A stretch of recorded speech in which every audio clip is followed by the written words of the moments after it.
Et Visca-Bar, non. Le Paris Saint-Germain s'impose 2-1. Un match qui aurait été difficile, avec énormément d'absents, des inquiétudes, mais au bout du compte, une victoire absolument salvatrice qui permet au Paris Saint-Germain d'envisager une qualification pour le tour suivant directement. Évidemment, il n'y a que 2 rencontres et on va en avoir encore pas mal et des adversaires de poids dont le FC Bayern. Mais tout de même, c'est une victoire de prestige face à une équipe qui était quand même, non pas au complet, mais avec quand même beaucoup moins d'absents. Luis Enrique, définitivement, est un super entraîneur. Il a clairement mené cette équipe à la victoire et il faut en parler. Alors la compo déjà, on a pas mal d'absents. De toute façon, il y avait des absents de longue date. Donc Doué, Dembélé, on le savait, ils seraient pas dispo. On avait des inquiétudes sur Kvaratskhelia et finalement, assez rapidement, on s'est rendu compte qu'il ne serait pas apte et donc il ne l'a pas été. Pareil, Marquinhos, on a appris récemment qu'il ne pouvait pas jouer et on savait aussi donc qu'il ne pouvait pas être titularisé. Et il restait finalement le dernier joueur, João Neves, qui était annoncé titulaire. Et on a appris finalement dès le début du match qu'il avait eu des sensations qui n'avaient pas été bonnes et donc il avait été remplacé par Warren Zaïre-Emery. Début du match, ça a été un peu compliqué, vraiment on s'est fait pas mal bouger. L'attaque manquait un petit peu de panache et de créativité. La défense pas mauvaise, mais c'est vrai que du coup on se faisait quand même beaucoup bouger au niveau du milieu de terrain. Parce que si on regarde leur composition, on avait vraiment un milieu de terrain avec du Pedri, avec du De Jong, enfin vraiment des joueurs qui avaient énormément de qualité. Pas Gavi qui était malheureusement absent, enfin malheureusement, peut-être heureusement pour nous, mais voilà, ça nous a un petit peu fait bouger. On a eu le début du match qui a été vraiment complexe de ce point de vue-là.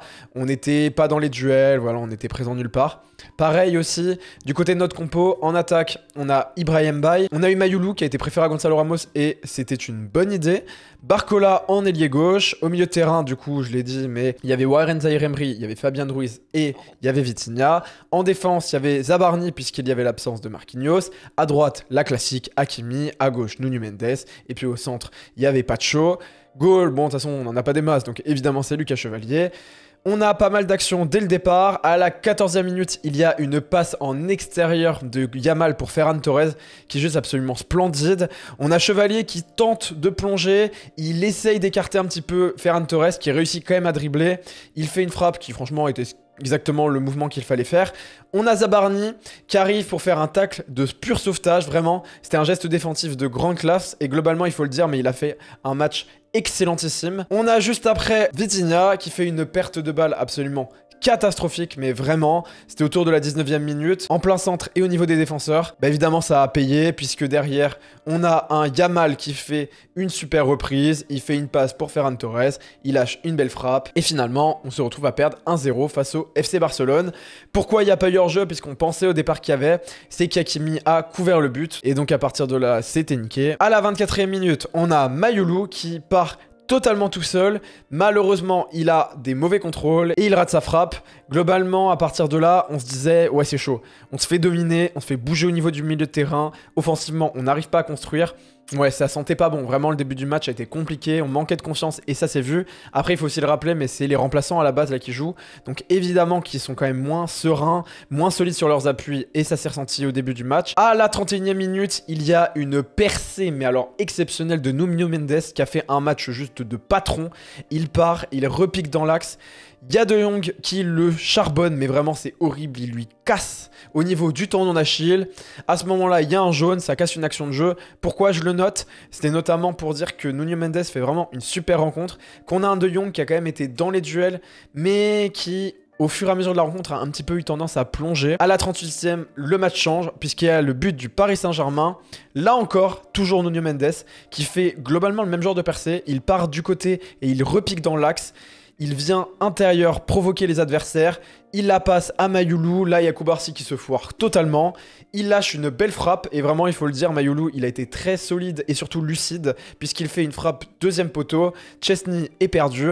Un partout à la mi-temps. J'avoue que j'aurais pas signé pour ça. Moi, qu'on soit clair, je ne voyais pas le Paris Saint-Germain faire une si bonne prestation. Et j'ai été vraiment impressionné, mais dans le sens positif, évidemment. À la reprise, ça joue déjà beaucoup mieux. De toute façon, depuis le but, on avait vraiment plus de confiance. Un des trucs qui a été le plus visible, c'est que on a eu plus de pressing. Et d'ailleurs, si on regarde le bilan du match, on a eu plus de frappes, plus de frappes cadrées et plus de possession. Ça n'avait pas commencé comme ça et ça a complètement été renversé au moment où on a marqué.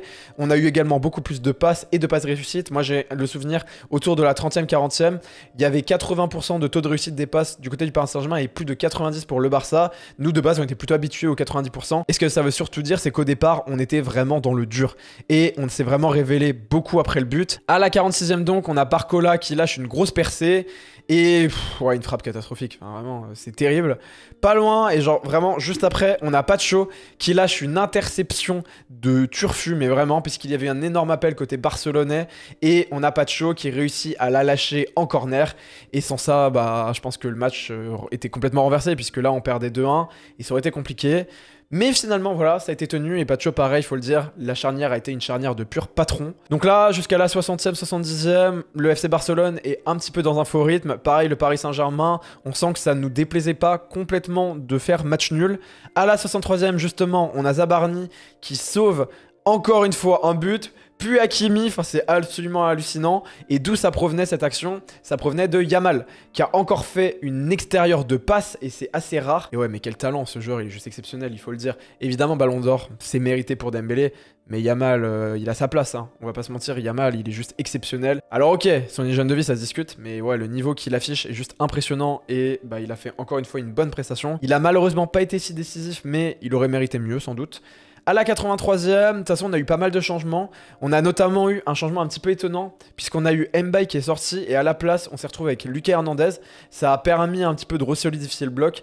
Pareil, on a eu à un moment donné, on était un peu étonné, mais on a eu la sortie de Mayoulou. Et pareil, à un moment donné, on était un petit peu étonné, mais on a globalement eu pas mal de sorties de joueurs qui ont coulissé, avec Mayoulou notamment, qui est revenu au milieu de terrain quand Gonzalo Ramos est entré en tant que buteur. Kang In Lee qui est entré en tant qu'ailier droit.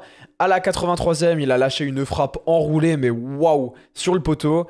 Et à la 92e, Achraf qui lâche un magnifique centre pour Ramos qui marque un but. Alors c'était à la limite du hors-jeu, hein, ça s'est joué à rien du tout. Et du coup, pourquoi il n'y a pas eu hors-jeu? C'est parce qu'en fait la balle, et là c'est pas le joueur, c'est la balle, a été légèrement au moment de la passe supérieure en termes de lignage avec Gonzalo Ramos. Donc c'est pour ça qu'il y a but.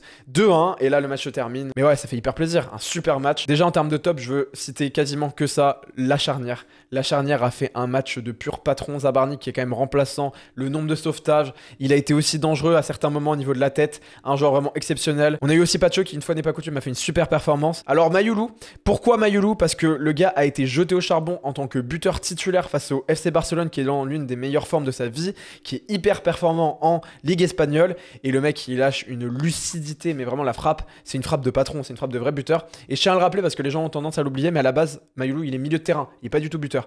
Donc c'est vraiment une super performance. Donc rien que pour ça, ces joueurs méritent d'être considérés comme des tops.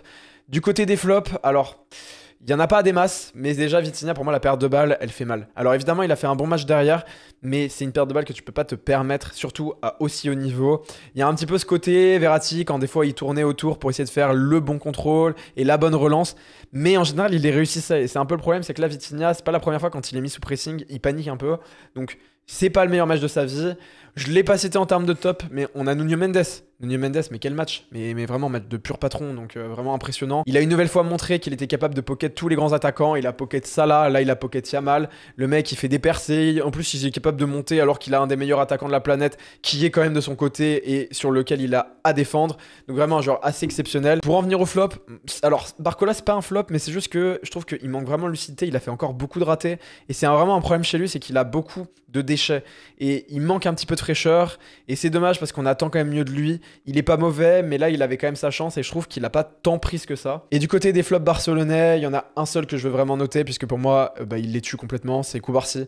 C'est pas un mauvais joueur sur la rencontre, mais l'erreur qu'il fait elle est impardonnable, elle ne doit pas arriver et elle met tout le Barça dans la sauce. C'est à cause de ça qu'ils perdent en confiance, c'est à cause de ça qu'ils sont pressés et c'est à cause de ça qu'ils perdent. Du côté maintenant du classement, on se retrouve après 2 journées à la 3e position. Et quand tu regardes du côté des clubs qui sont dans les meilleurs, on se retrouve avec le Karabakh, avec Dortmund. Alors oui, on a aussi l'Inter, le Real, ce genre de grands clubs, mais globalement, il faut aussi se noter que on est certes dans les 8 premiers, mais en plus dans les 8 premiers, il y en a un ou deux qui n'ont pas trop leur place. Donc globalement, il faut juste se dire qu'on est plutôt vraiment très bien positionné. Les gros clubs ont quand même pas mal de points d'avance. Je le redis parce que je l'ai dit en début, mais on n'est qu'à la deuxième journée. Attention à ne pas tirer des bilans trop rapides. Mais c'est vrai, il faut le dire, c'est une super opération. On a encore des grosses rencontres et malgré ça, on n'a absolument pas démérité. Merci, j'espère que vous appréciez cette vidéo. N'hésitez pas à la partager, à liker, à vous abonner. Salut!